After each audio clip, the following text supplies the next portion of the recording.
ધૃતરાષ્ટ્ર સંજયને પૂછે છે, હે સંજય, ધર્મભૂમિ કુરુક્ષેત્રમાં એકઠા મળેલા યુદ્ધની ઈચ્છાવાળા મારા પુત્રોએ અને પાંડવોના પુત્રોએ શું કર્યું તે મને કહો.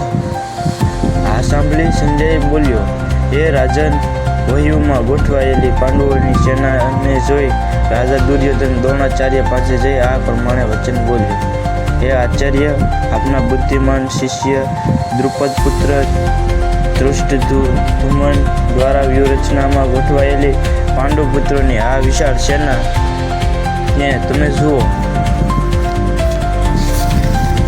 બંને સેનાના મહારથીઓ.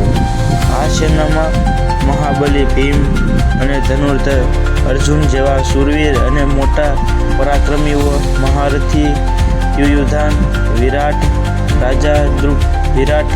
રાજા દ્રુપદ, પરાક્રમી ધૃષ્ટકેતુ, ચિકેતાન, બળવાન કાશીરાજ, પુરુષશ્રેષ્ઠ પુરુજીત, કુંતીર, ભોજ, સૌભ્ય, મહાપરાક્રમી યુદ્ધામન્યુ, વીર્યવાન ઉત્તમોજા, સુભદ્રા પુત્ર અભિમન્યુ અને દ્રૌપદીના 5 પુત્રો એ સર્વે મહારથીઓ છે.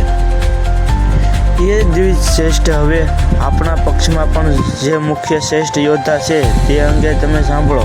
મારા સૈન્યના જે સેનાપતિઓ છે તેમને હું આપની જાણ માટે કહું છું.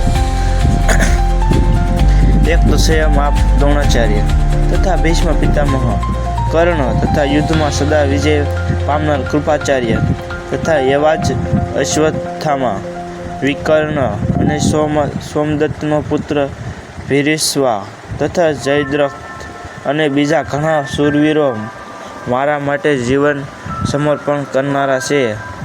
તેઓ સર્વે અનેક પ્રકારના શસ્ત્રો તથા હથિયારો ચલાવવામાં નિપુણ અને યુદ્ધકળામાં કુશળ છે.